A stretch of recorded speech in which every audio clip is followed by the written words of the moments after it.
on this special episode of Ghost Hunters International. Hey, how are you? Destination Truth's Josh Gates joins the team. I'm really excited to get out there and work with this group to investigate Frankenstein's Castle.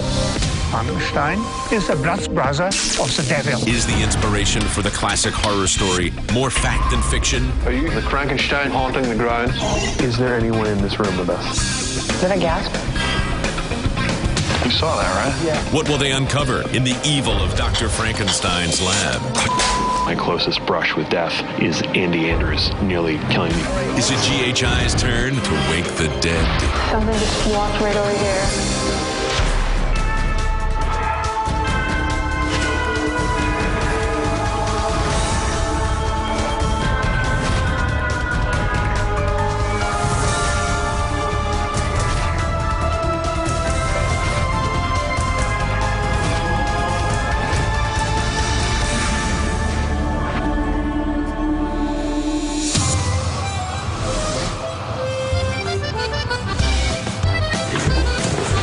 Hey guys. Hey. We got Josh Gates from Destination Truth.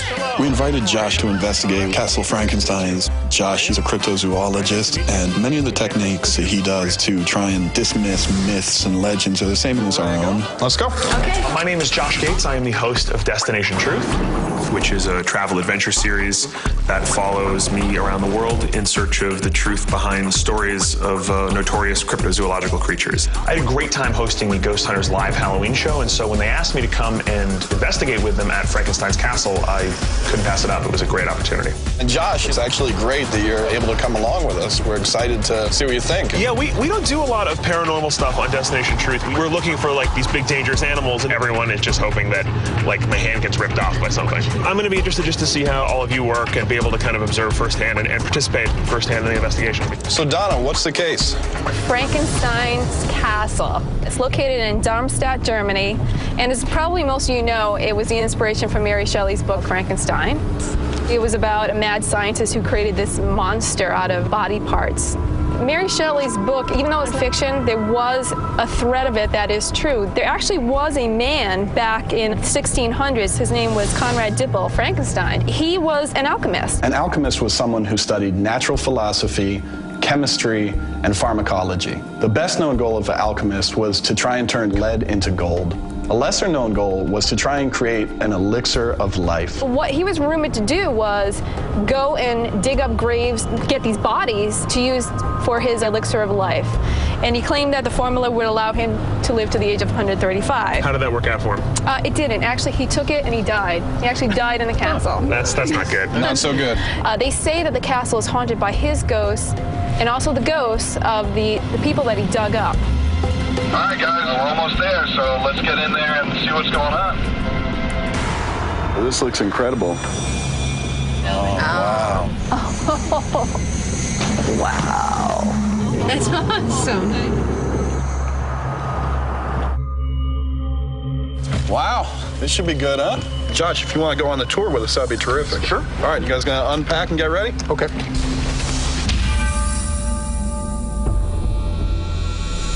Hello, gentlemen. Sir. Hello. How are you? Welcome at the Frankenstein Castle, Pleasure to be gentlemen. here. Appreciate it. Nice to meet you.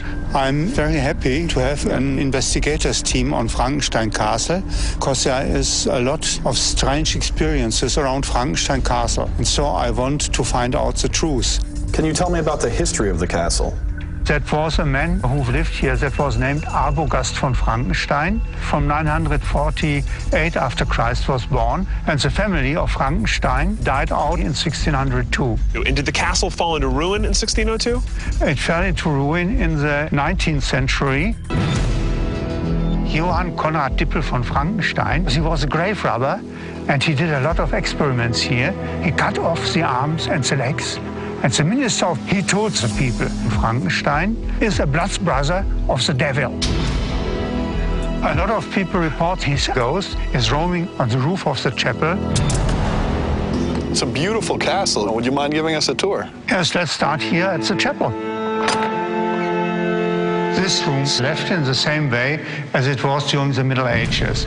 That's a very special stone. The last night of Frankenstein, in the age of 20, he was going to his girlfriend, and riding his coach, he was too fast, and so he was thrown out of the coach and broke his neck. People told me that they heard this man speaking, and he tells how hard it is to die so young and to die without a girlfriend. So people have seen his ghost in this room. I think a lot of people come here who feel presence inside the chapel. There are many stories, many ghosts who haunt this chapel. One of the ghosts should be Frankenstein, of course. In this area, two ghosts are known, and they don't want to have the castle disturbed. Everybody who is disturbing them, he will be thrown with stones from up there. Ghosts, spirits, voices at this tower, it's a little bit scary. It's always the feeling of as if ants come to your body. Okay, so where to next? This was Frankenstein's lab that was top secret. And there he did these experiments, and he was working with bodies, and so he knew he was there safe and nobody could come there. And this is a room where the people around the castle say the ghost of Annemarie comes flying up here, settles down here, naked, nice, young and spicy, and she is crying, and she is hoping and praying that her boyfriend will come back and be together with her up here. If there's a naked girl in this room, I will find her. I will find her. I think there's quite a bit for us to do here. You've given us some great stories to work with. Thank you for coming. Thank you. I myself believe in ghosts. They are told in the Holy Bible that there are ghosts, and I want to prove that there are good ghosts around Frankenstein Castle.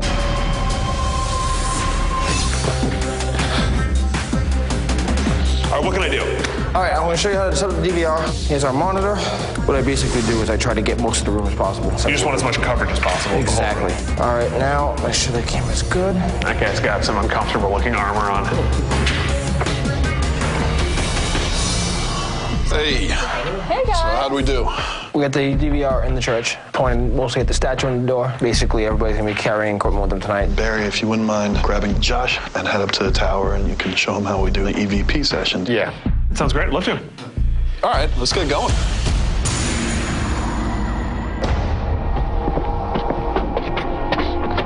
So this is the tower where the legendary Annemarie was here, lighting candles to her lover to signal him to come up here to be together. Walter believes she comes up here, she's nude. So normally when you do an EVP session, you use a digital audio recorder and a powered mic. Yeah? We're going to use that plus the ultrasonic. Some people believe that entities communicate with sounds that are beyond human hearing. The ultrasonic digital recorder allows us to pick up these sounds and plays them back in a frequency that we can hear. 1, 2, 3. Annemarie, my name is Donna. Are you still waiting for your lover to come up and visit you? Our EVP style on Destination Truth differs considerably from GHI. We tend to just set the digital recorder and leave the area. We don't tend to do any call and response. We don't tend to actually talk while the recorder's going. We cannot hear you now, but we want to play back these tapes and hear what you have to say. There's this fundamental question that I think a lot of people have, which is why can't we hear answers to these questions within the human hearing range? Why do we have to get them through these digital recorders? And are they there? Are we hearing these things? And so to watch and participate in a group of people running that kind of an experiment is really interesting. It's great. Do you want to move on? Are you still attached to this room? Donna brings femininity and sort of gentleness to the way that she questions, and encouraging style. Could you please give us a sign of your presence? Please talk with us. Are you the Frankenstein haunting the grounds? Were you guilty of the crimes of alchemy? And Barry has this kind of thoroughness and tries to kind of approach it from different angles, and seeing those styles work in concert is really interesting. Is it true you died by your own hand? Did you kill yourself? Could you please make a loud noise within this room? Josh, no doubt you've got the idea. Would you like to throw some questions? Okay, I'll give it a whirl. Is there anyone in this room with us? Can you make some sort of noise or some sort of sign to indicate your presence. They encouraged me to ask a few questions, and a strange experience for me because I don't have an expectation that I'm going to hear an answer, and I will be really interested to hear if anything comes up on the tape. If you are here and you are a presence in this room, can you make yourself known? Okay, I think that's long enough. Good job, Josh. Okay, guys, I think now we'll wrap up here. One of the aspects of this is the voices that are heard inside the chapel when no one else is in there. We've got a vent that actually runs above the ceiling of the church, goes all the way up. Josh, you mind heading in there and we'll, give it about 30 seconds and we'll start having a conversation. Josh, can you hear anything? Josh, if you can hear us, come back outside. Josh, are you there? Hey.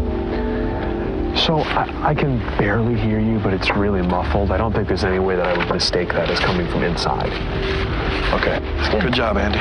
What about me? I didn't do a good job? You did a good job. Good job, Andy. You stood and listened to things? Well, that's what I do. Donna and Shannon at Frankenstein Castle, and we're doing an EVP session in the chapel. If there's someone here with us in this chapel right now, can you please give us a sign of your presence? Is it you who is the statue in back of us?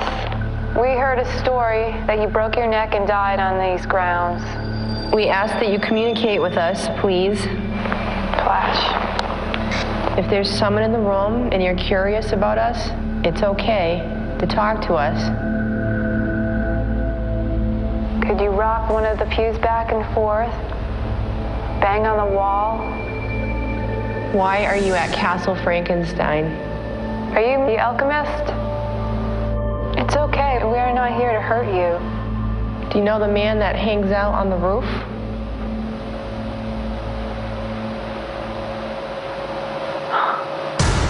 What? Is it a gasp?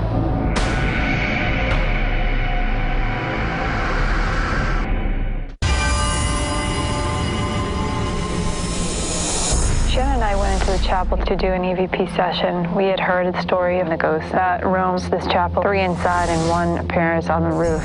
We are told there are some spirits that reside in this church. Why are you at Castle Frankenstein?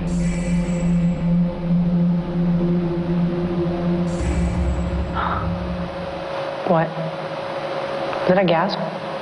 Yeah, it was me. I thought you just stood up. Really? Mm-hmm. I saw like a shadow, like as if you stood up, but I didn't hear the creak in the pew as you stood up. I know you're sitting right here. Perfectly still. That's when I saw something behind me. I thought Shannon stood up, and she didn't. And I thought that was strange because I would have heard the crack of the pew. When you stand up, you make movements. There's something in this place, and I can't explain what happened. I can't explain it.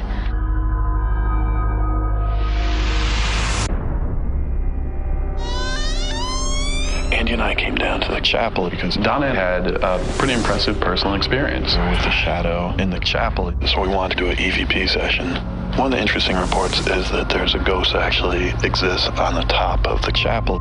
Also, the stories that we've heard that we needed to investigate was that one of the statues of the night actually mysteriously talks to people.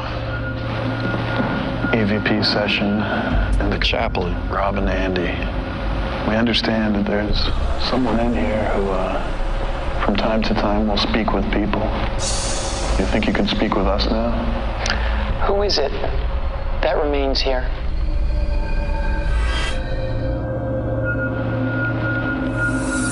I guess it get darker by the window for a second. Oh, I think I saw it too. What Andy and I both did notice is that the window that looks outside grew dark for a moment. How high is that window? We needed to investigate it more. So we ended the EVP session. We left the chapel. We had to go around the back side of it. You saw that, right? Yeah, I did. And to our surprise, there was actually a 30, 40-foot drop from the ledge of the window down to the ground. There's the window right there. That's quite a drop. That's weird. We get something, some kind of shadow that appears 40, 50 feet in the air in a window by the cathedral. All right, so this is the tower. So the story here is people who stand under, walk under, are hit by rocks that are thrown. No, it's only nasty people who... Nasty people who disturb the ghost. Okay. So right off the bat, this is what I'm noticing.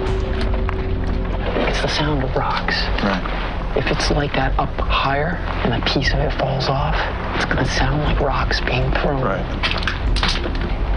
Yeah, Andy, leave the tower stand. Okay, I'll try. This is Josh, Rob, and Andy. EVP Session, Satan's Tower. If there's someone here who has been throwing rocks at passerby, none of us have a problem, except maybe Josh, getting a rock tossed at us right now. If you can hear me, please whip a rock in Andy's face. Is this sci-fi or Comedy Central, gentlemen? Well, but they said that the ghost only throws rocks at people who are disturbing the ghost. My comedy will disturb anyone. Andy, what do you think the chances of getting you up there are? You're right in my mind. So, they said we shouldn't go up there because it's rickety? Yeah, he said that it's too dangerous because it's old and dilapidated, but Andy weighs about 38 pounds. So, Andy, if you could find a ladder. Just for clarification, did you just rip this pipe off the side of this castle? That would be typical Andy thing to do. I don't see any safety concerns with this at all.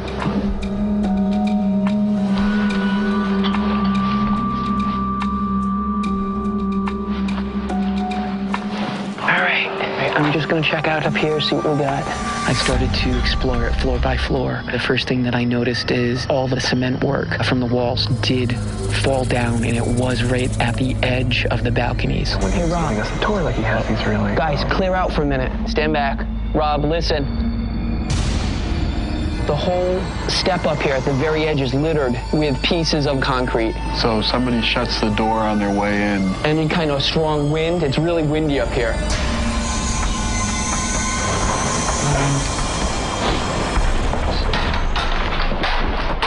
It was a camera. Just missed my head. Having been to some of the most remote locations in the world, it is truly impressive that my closest brush with death is Andy Andrews, nearly killing me with a camcorder. Andy, if there's any possibility of you not dropping something else in there. I'm good now. I don't think anything else up there? Anything else that I can... A microwave? All right, you guys got it? Yeah. Good job, Andy. That was awesome.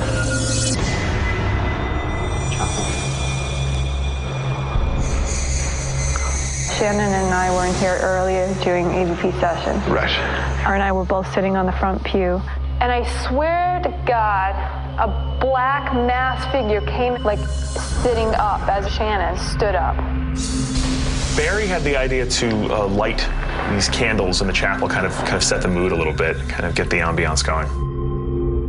This is Donna, Barry, and Josh in the chapel. Could you please tell us your names? Can you see us? Can you hear us? Are you angry that we are here? Is this disrespectful? Is there a presence in this room? Can you give us some sign that you are here? There's just a little spark of light caught me in that corner where the candles were lit. Barry thought he saw a flash of light, which he thought might have been the entity trying to manifest itself, so he blew out the candles, trying to make it easier for him to capture an image. Now you've got your darkness. When the candles were blown out, it went totally dark, and it's so black, there's no peripheral vision. Things got a little bit heavy. We are getting the feeling that you do not want us here. If so, if that is correct, Barry, where are you? I'm over here. All right, where? Here. All right. I'm looking directly at you. I thought you were right in back of me. Something just walked right over here.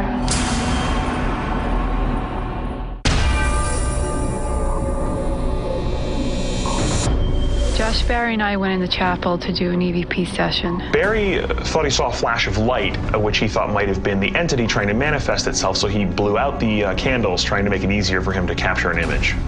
we blew out the lights, and it seemed to get more intense. We are getting the feeling that you do not want us here. If so, if that is correct, Barry, where are you?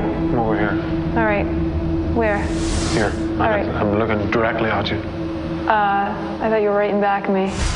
Something just walked right over here. I have to, I thought I saw something pass behind the pew that I was sitting in. I thought it was Barry, and I asked right away, is that you, Barry? Where are you? And his voice was coming from the other end of the pew, so I knew it wasn't him, but there was something like a black figure that just came across the back, and it really, it freaked me out.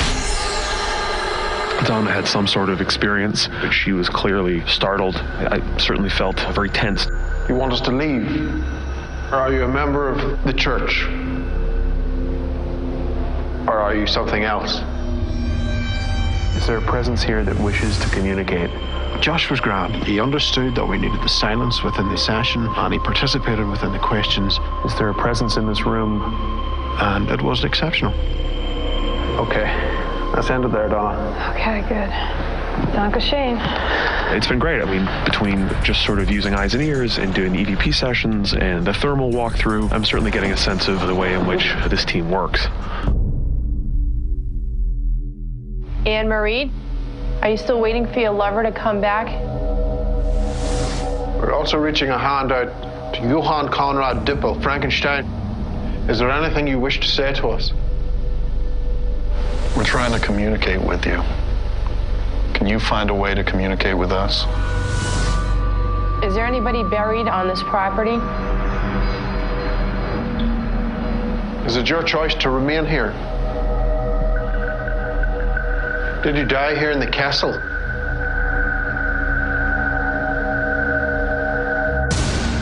I'm back here for the third time this evening.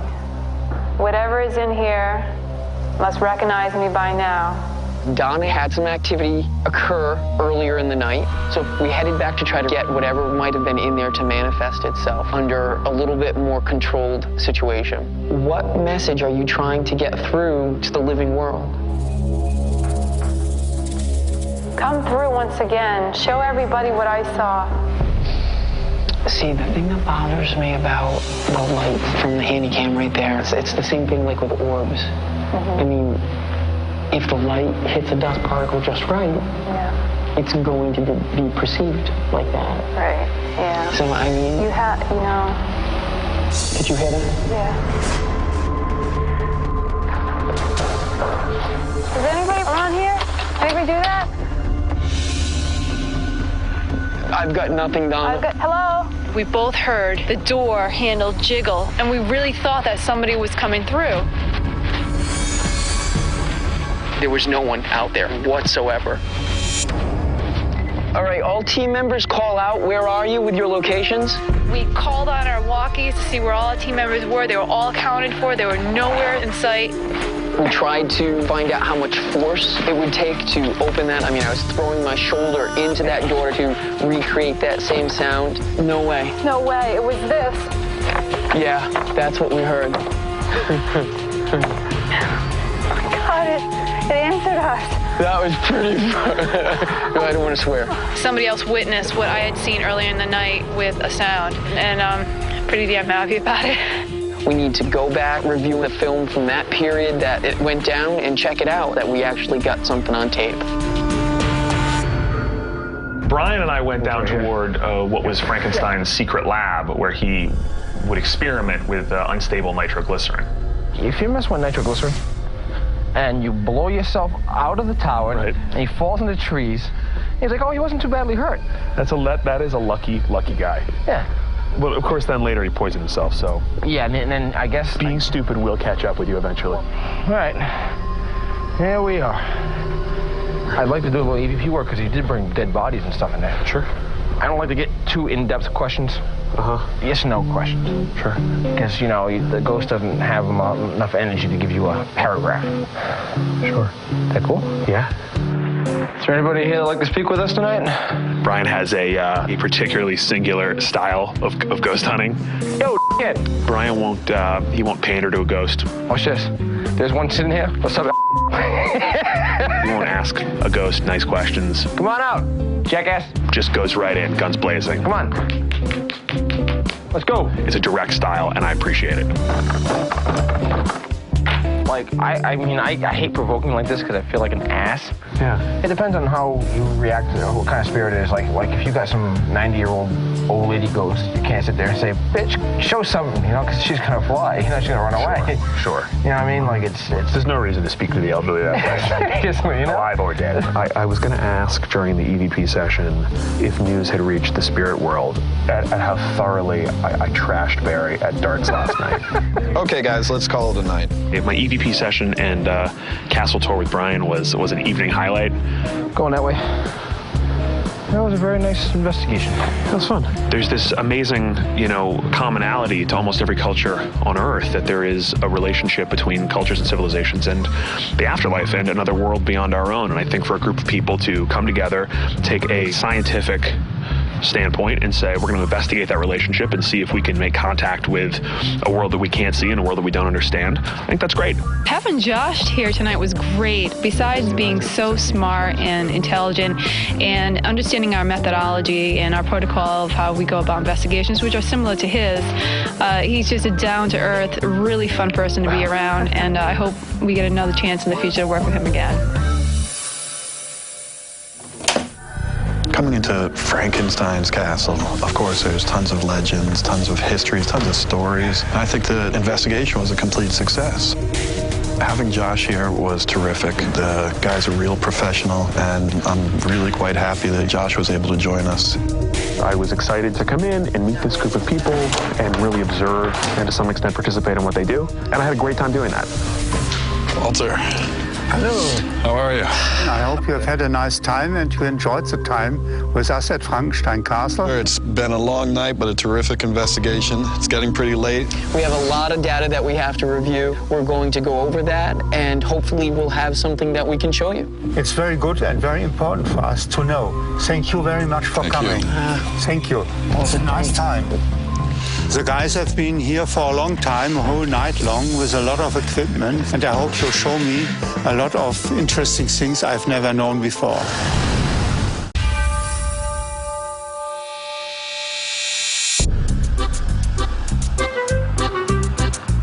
We're at Passman's Brewery. This is one of those things that we go to all these amazing countries. We don't want to totally miss out on the culture. So this is a nice chance for us to take a break, relax a little bit, and check out what seems to be a really neat place. I mean, it might seem like a bit of a disconnect to visit a brewery while doing an investigation, but actually it's not. I think that exploring the culture of the places that you go to, especially when you're outside of your own culture, it's really important, and that actually informs you a lot about the people and what they do. And again, free booze. Big tanks. Yeah, so guys, you see here really submarines. Mr. Bossman buy these tanks behind the Second World War. They have 450,000 liters apple wine inside. Wow. Only place in the world which are submarines for wine. All right, I was going to say, if somebody else is making apple wine in submarines, that would be impressive. Okay, now we start wine. Martin was fantastic. He took the group through the process of how they make the apple wine and how it's aged in these 100-year-old barrels. Donna, what are you doing? You're going to empty that whole thing. It's going to come pouring out. I would not do that. And it was a great lesson. Martin took the group through the process of how they're bottled. Very Laverne and Shirley in here. It is very Laverne and Shirley in this room. And then ultimately we ended up in a room where we got to taste some of the product. So it was great to get out and try something different. All right, Martin, I'd like to make a toast. I want to thank you for inviting us all here to your factory. This is beautiful. It's great. We can't wait to taste the wine. We had a great time. Your country is wonderful. And again, we want to thank you for having us. So cheers. Cheers. Cheers, Martin. Thank you. You're welcome. Delicious. I'm a huge fan of hard cider, and I did learn a lesson today, and that is to never brush your teeth before a hard cider tasting. Barry wants to double fist that one. Try them all. Yeah, try them all, Barry. All right, Martin, well, thank you very much. We need to get back to work, but thank you for taking the time and showing us around. Coming here. Who's driving? Not Barry Fitzgerald. Thank you, Martin. Thank you. Pleasure. Nice to meet you. Barry, good job dispelling the myth about the Irish.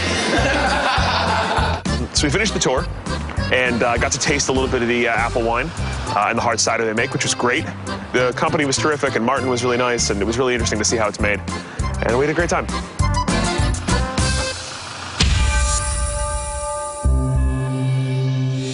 Hey, what's up, man? So guys, Frankenstein's Castle. You and I had the experience of seeing the shadow move right past that window that we know that nothing should have been moving past. Well, especially when it's a 40-foot drop on the other side. Would make it tricky.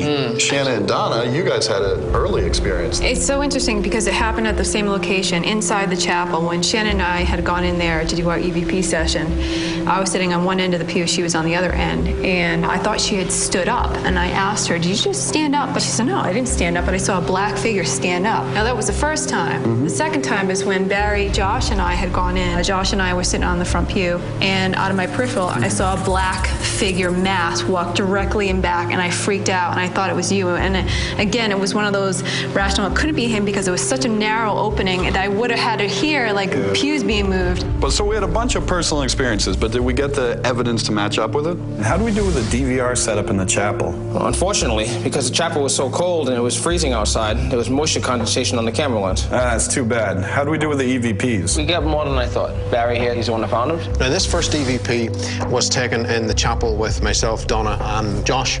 I went to the door, opened the door, but it's this wave pattern here which interests me.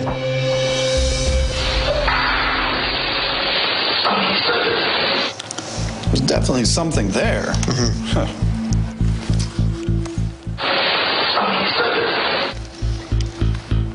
It's not English, that's for sure. How about you let Josh listen, see what he thinks? Sure.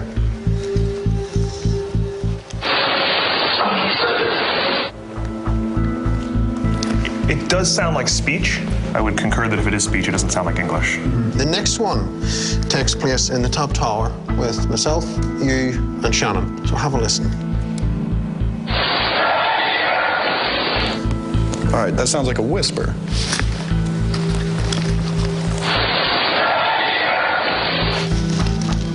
If it is a voice, not that happy. Donna, take a listen.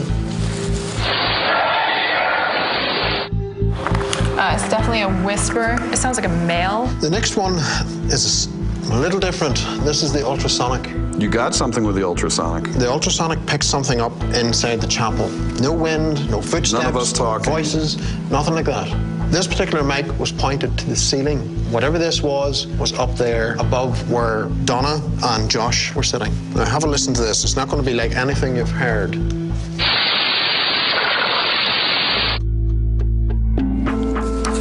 I don't know what that is.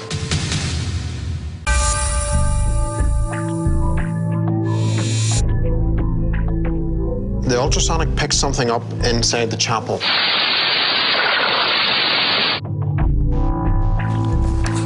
I don't know what that is. All right. It almost sounds digital to me. It sounds sort of like an audio reverberation. Because this EVP was captured on experimental equipment, and we couldn't identify the sound, I felt that it would be best not to present this as evidence to Walter. So do we have anything else? When I was reviewing the tapes, we could actually hear when the door was opening when Andy and Donna were in the chapel. That was pretty neat. I got it all queued up here, and I'll show you. Terrific. Right there. Yeah. Right there. Oh my God. Yep. That is great. You're both looking, and there you go. Look at Donna go. Faster than me. It just feels really good to have another witness sit with me and hear that happening. Did you hear that? To have the personal experiences, then back it up with some evidence, that's always great. That's what we look for. Josh, you know, you went through every step of the investigation with us. Andy and I would really want you to go to the reveal and show Walter the evidence that we collected. That'd be great. I would love that. You two actually worked together on the research on this one. How'd it turn out? I think the big problem with the research is that there's just a lot of holes in the historical record for this castle. And really, there's almost 400 years of history starting at the 13th century until when Conrad Dippel is born there, and there's very little information about what's happening there at that time. And then after that, it seems like a lot of the data is really more folkloric than historical. All right, so we're ready to go. Brian, if you get that ready, thanks a lot. Good job, everybody. At this point, we're excited to go see Walter and see what he thinks of the evidence. We have some EVPs of unknown language. We're pretty sure it's not English, so it'd be exciting if it was German and Walter can shed some light on it. Hi, Walter.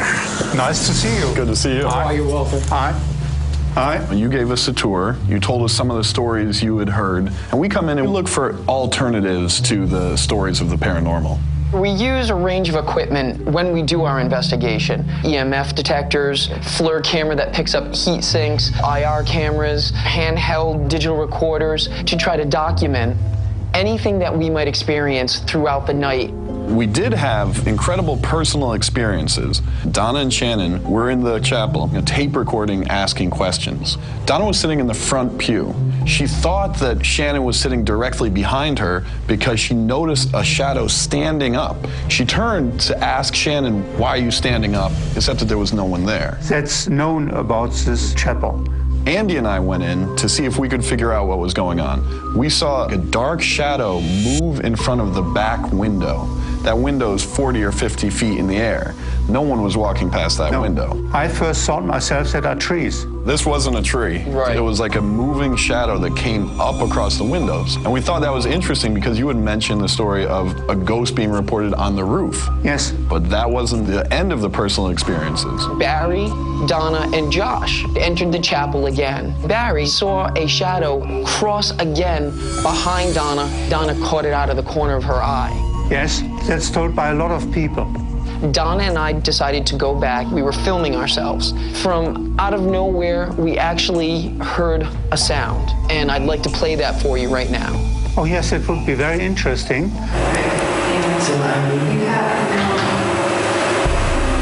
I know this sound, I heard it myself. And what's cool, Walter, is that we actually captured the moment on one of the cameras.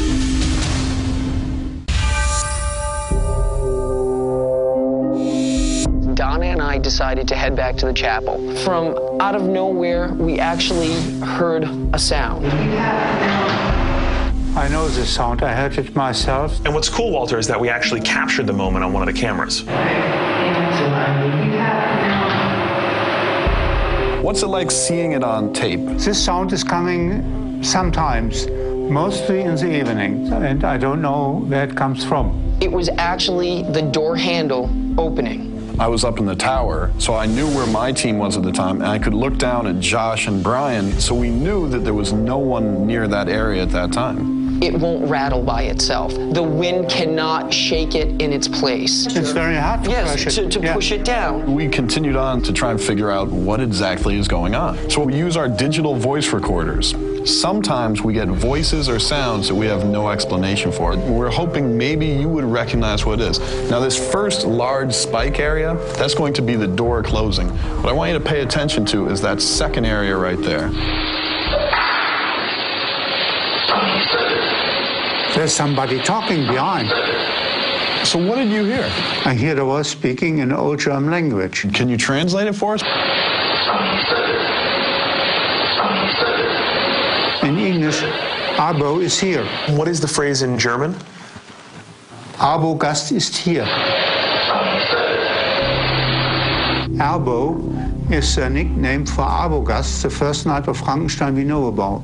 We have a document about him. He was a powerful, mighty knight, and to say Abo-Gast is here means to take a spear into the ground and to say, here I am, here I stay, and I never want to go off. We had no idea what this said. What do you feel when you hear this? I'm quite astonished.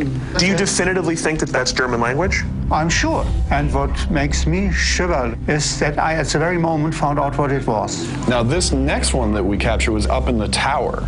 It was myself, Barry, and Shannon. We're doing a tape recording, but we don't hear any voices till we go back and listen to the tape.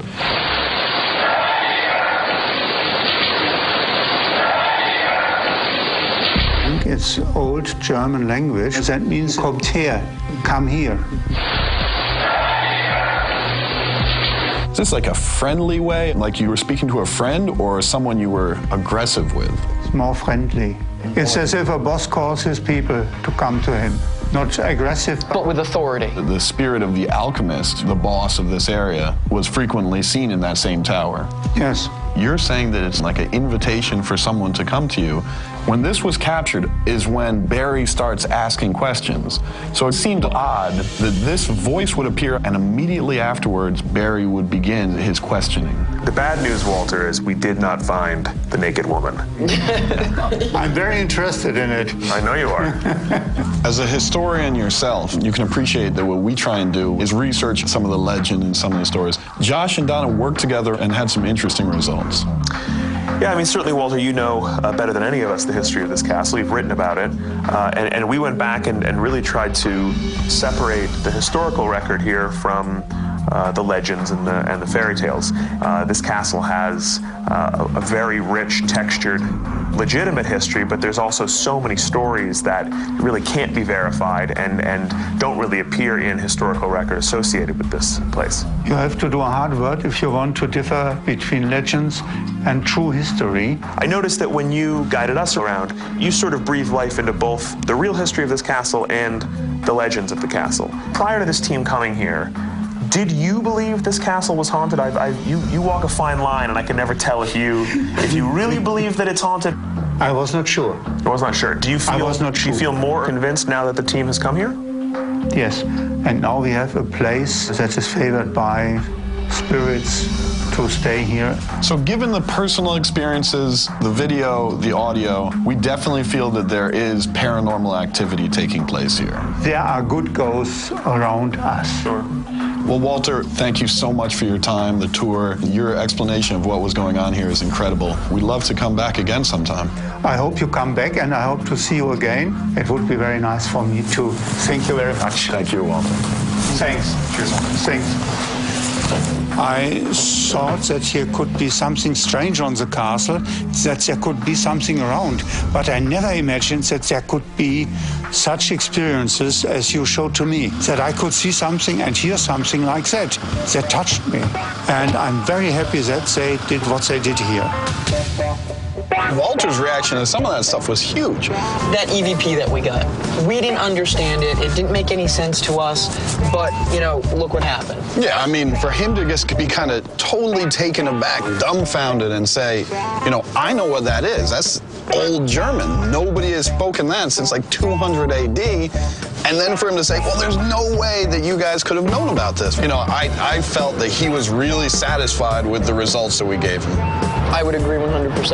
Well, I think he was over the moon. I think it was a home run for him. And for him to come out and say, you know what, you actually changed my mind about this, you know, that was a pretty big moment for me. For sure. I think for him, the work that you guys did validated these stories for him in a sense and kind of maybe turned him into a believer. And I have no doubt that in the days and weeks and years to come, he'll be telling more stories about Castle Frankenstein that involve all of us and involve the experiences that we had here. And so to be now a part of the, you know, folklore and you know, history of this castle is that's a thrill. You know, I think Destination Truth and Ghost Hunters International cut from the same cloth. You know, we all come in as skeptics. And Josh, you know, I'm really happy that you were able to come out with us and see what we do. Guys, I was thrilled to be here for real, and let's do it again. My team and your team are, you know, working all over the world, and hopefully our paths will cross again somewhere and we can join forces again. No, we'd definitely love to do it. Absolutely, that'd be cool. All right, guys. Well, Andy, Josh, good job, guys. On to the next.